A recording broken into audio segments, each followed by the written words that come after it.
বিসমিল্লাহির রহমানির রহিম। ভাই ও বোনেরা, যে যেখান থেকে আমাকে দেখছেন এবং শুনছেন, আপনাদের সবাইকে আমার সালাম, আসসালামু আলাইকুম।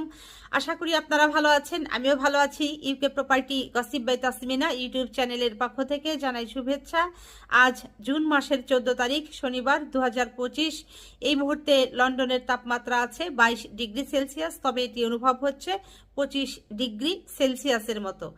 আজ আপনাদের সাথে যে বিষয়টি নিয়ে কথা বলতে চাচ্ছি সেটা হলো যে আপনারা জানেন যে বাংলাদেশের প্রধান উপদেষ্টা ডক্টর ইউনূস যুক্তরাজ্য সফরে এসেছিলেন। 4 দিনের সফর শেষ করে তিনি গতকাল বাংলাদেশের উদ্দেশ্যে রওনা দিয়ে চলেও গেছেন এবং পৌঁছেও গেছেন। কিন্তু এখন অনেকেই প্রশ্ন করছেন যে এই যে ডক্টর ইউনূস তিনি বাংলাদেশ থেকে তার সফর সঙ্গীদেরকে নিয়ে যুক্তরাজ্যের লন্ডনে 4 দিন থাকলেন, খেলেন, দামি হোটেলে থাকলেন, এতে বাংলাদেশি টাকার প্রায় 3 কোটি টাকা খরচ হয়েছে। সেই সাথে আরও অনেক প্রশ্ন করেছেন। সেই প্রশ্নগুলোর মধ্যে ছিল হচ্ছে এক, বাংলাদেশ থেকে এই ডক্টর ইউনূস তিনি তার সফর সঙ্গীদেরকে নিয়ে রাষ্ট্রীয় সফরে এসেছিলেন যুক্তরাজ্যে, কিন্তু এখানে এসে তিনি তার ব্যক্তিগত অ্যাওয়ার্ড গ্রহণ করেছেন এদেশের রাজার হাত থেকে। এই গেল হচ্ছে এক। 2, আরেক প্রশ্ন তোলা হয়েছে যে এটি যদি ডক্টর ইউনূসের রাষ্ট্রীয় সফরই হয়ে থাকে তাহলে কেন বাংলাদেশের এই পররাষ্ট্র বিষয়ক মন্ত্রণালয়ের পররাষ্ট্র উপদেষ্টা কেন তার সফর সঙ্গী হলেন না, এবং পররাষ্ট্র মন্ত্রণালয়ের সচিব কেন তার সফর সঙ্গী হলেন না। এই ব্যাপারে সবশেষে আরও যেটি বলা হয়েছে যে ডক্টর ইউনূসের এই যুক্তরাজ্য সফরে বাংলাদেশ কি পেল বা রাষ্ট্রীয়ভাবে কতটা লাভবান হলো বাংলাদেশ, সেটি জনগণের জানার অধিকার আছে, এটিও বলা হয়েছে। তো সব মিলিয়ে বাংলাদেশের মানুষের মনে এখন অনেক প্রশ্ন, অনেক কিছু জানার ইচ্ছা যে ডক্টর ইউনূস যুক্তরাজ্য 4 দিনের সফর শেষ করে বাংলাদেশে গিয়েছেন, তাহলে বাংলাদেশের জন্য তিনি কি বয়ে আনতে পেরেছেন সেটি আসলে এখন বাংলাদেশের জনগণকে স্পষ্ট করে জানানো দরকার। এটি হচ্ছে মূল কথা, যে এই যে 3 কোটি টাকা খরচ করে থেকে মানে খেয়ে যে গেলেন এটি উসল হলো কিনা। তো এ ব্যাপারে ডক্টর ইউনূসের যিনি প্রেস সচিব তিনি যেটি বলেছেন সেটি হচ্ছে এরকম যে প্রথম অর্জন যেটি সেটা হলো যে রাজা চার্লসের কাছ থেকে একটি মর্যাদাপূর্ণ পুরস্কার গ্রহণ এবং ব্রিটিশ রাজ পরিবারের প্রধানের সঙ্গে 30 মিনিটের একান্ত বৈঠক। এটি জুলাই আন্দোলন এবং বাংলাদেশে ঘটে যাওয়া যুগান্তকারী পরিবর্তনের স্বীকৃতি। 2 হচ্ছে অন্তর্বর্তী সরকারের প্রধান উপদেষ্টার সঙ্গে দেশের বৃহত্তম রাজনৈতিক দল বিএনপির প্রধান নেতার সঙ্গে একটি ঐতিহাসিক বৈঠক। এটাও ষড়যন্ত্রকারীদের জন্য একটি গেম ওভার মুহূর্ত। 3 হচ্ছে যুক্তরাজ্যের ন্যাশনাল ক্রাইম এজেন্সি, সংক্ষেপে যেটাকে বলে এনসিএ, সাবেক প্রধানমন্ত্রী শেখ হাসিনার এক শীর্ষ সহযোগীর 170 মিলিয়ন পাউন্ড মূল্যের সম্পদ জব্দ করেছে এনসিএ। কর্মকর্তারা বলেছেন এটি সংস্থাটির ইতিহাসে সবচেয়ে বড় সম্পদ জব্দ। এই ব্যক্তিকে তো আপনারা চিনেছেন, এই কে শেখ হাসিনার সহযোগী, অর্থাৎ আওয়ামী সরকারের শাসনামলের যিনি ভূমিমন্ত্রী ছিলেন, সাবেক ভূমিমন্ত্রী সাইফুজ্জামান চৌধুরী জাভেদ, যার এই যুক্তরাজ্যের মাটিতে 360টি বাড়ির সন্ধান মিলেছে।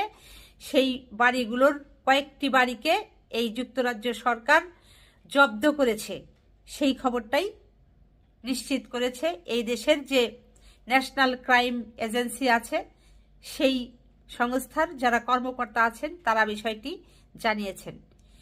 তো যা হোক, এরপর 4 নম্বরে যেটি আছে সেটা হলো যে বাংলাদেশ ব্যাংকের গভর্নর ও দুর্নীতি দমন কমিশনের প্রধান সহ বাংলাদেশ ও ব্রিটিশ কর্মকর্তাদের মধ্যে ধারাবাহিক বৈঠক, সম্পদ পুনরুদ্ধারের জন্য আরও গভীর সহযোগিতার পথ তৈরি করতে এসব বৈঠকগুলো হয়েছে। এরপর 5 নম্বরে যেটি আছে যে রোহিঙ্গা সংকট সমাধানের ব্যাপারে নতুন আশার সঞ্চার। এই যে লাখ লাখ রোহিঙ্গা বাংলাদেশের চট্টগ্রাম বিভাগের বিশেষ করে কক্সবাজারে এসে যে রয়েছে, এদেরকে তো আপনি দিনের পর দিন, মাসের পর মাস, বছরের পর বছর রাখতে পারবেন না। আপনাকে তো উদ্যোগ নিতে হবে তাদের নিজ দেশে তাদেরকে ফেরত দিতে। তো সে ব্যাপারেও কিন্তু ডক্টর ইউনূস এই যুক্তরাজ্যে এসে বিভিন্ন গুরুত্বপূর্ণ সংস্থার গুরুত্বপূর্ণ ব্যক্তিদের সাথে বৈঠক করেছেন, কথা বলেছেন। এখানে ভাই বোনেরা একটি জিনিস কিন্তু একেবারে স্পষ্ট, ক্লিয়ার, সেটা হচ্ছে যে এই যে ডক্টর ইউনূস তার যে অ্যাওয়ার্ড পুরস্কারটি তিনি রাজার হাত থেকে গ্রহণ করলেন, এরপর তিনি কিন্তু এই রাজ পরিবারের সদস্যদের সাথে বাংলাদেশের যে 2024-এ জুলাই বিপ্লব হয়েছে, অভ্যুত্থান হয়েছে, আন্দোলন হয়েছে, সেগুলো নিয়েই কিন্তু আলোচনা করেছেন যে কিভাবে ছাত্রদেরকে মারা হয়েছে, বাংলাদেশের সাধারণ জনগণকে কিভাবে মারা হয়েছে অন্যায়ভাবে, তারপর বিগত শেখ হাসিনার আমলে আয়নাঘরে কিভাবে লোকজনকে রাখা হয়েছে, এগুলোই কিন্তু জুলাই বিপ্লবের ভেতরে পড়ে। অতএব এটি সহজেই অনুমেয় যে তিনি এগুলো নিয়েই আলোচনা করেছেন। একান্ত যে আলোচনাটা হয়েছে, কথাবার্তা তারা বলেছেন, এগুলোই তিনি তাদেরকে জানিয়েছেন। এরপর হচ্ছে যে অনেকেই আবার প্রশ্ন করেছেন যে এই পররাষ্ট্র বিষয়ক মন্ত্রণালয়ের উপদেষ্টা এবং সচিব তারা কেন তার সফরসঙ্গী হলেন না। এখানেও আপনারা একটা জিনিস খেয়াল করে দেখেন যে এখানে এসে তিনি কি করেছেন, বাংলাদেশ থেকে গত এই 15-16 বছরে যে কোটি কোটি অর্থ পাচার হয়ে এসেছে, সেই অর্থ পুনরুদ্ধারের জন্য তিনি খুব সক্রিয়ভাবে কাজ করেছেন। তো অর্থটা বাংলাদেশের কোথা থেকে এসেছে? ব্যাংকের মাধ্যমেই তো অর্থটা এসেছে। তো সেক্ষেত্রে তার সফরসঙ্গী বাংলাদেশ ব্যাংকের যিনি গভর্নর তিনি এসেছেন। অপরদিকে দেখেন যে আরও কে এসেছেন, দুর্নীতি দমন কমিশনের যিনি প্রধান তিনি এসেছেন। বাংলাদেশ থেকে যখন পাচার করে টাকাটা পাঠালো, এটা তো দুর্নীতির ভেতরেই পড়ে। কাজেই ওই রিলেটেড ওই রেসপেক্টিভ ডিপার্টমেন্টের যিনি রেসপেক্টিভ বড় কর্মকর্তা আছেন তাকেই তিনি সাথে করে সফরসঙ্গী করে নিয়ে এসেছেন। এটা তো একেবারেই উপযুক্ত কাজটা উনি করেছেন এবং অ্যাপ্রোপ্রিয়েট যারা ব্যক্তি, রেসপেক্টিভ ডিপার্টমেন্টের রেসপেক্টিভ অফিসার্স যারা আসা উচিত, তাদেরকেই কিন্তু তিনি সফরসঙ্গী করে নিয়ে এসেছেন। কাজেই মনে হয় না যে এখানে এটা নিয়ে কোনো তেনা পেঁচানোর কোনো বিষয় আছে, কারণ আছে।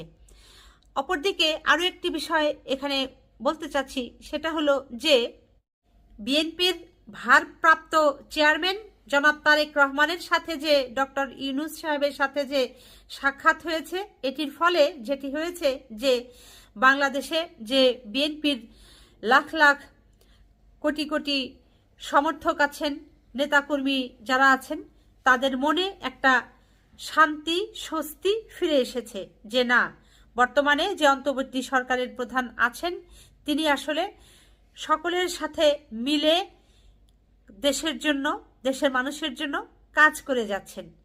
তো যা হোক, সবাই ভালো থাকবেন, সুস্থ থাকবেন এবং আমার জন্য দোয়া করবেন। আমার এই চ্যানেলটিতে লাইক, কমেন্ট, শেয়ার এবং সাবস্ক্রাইব করবেন। আসসালামু আলাইকুম, আল্লাহ হাফেজ।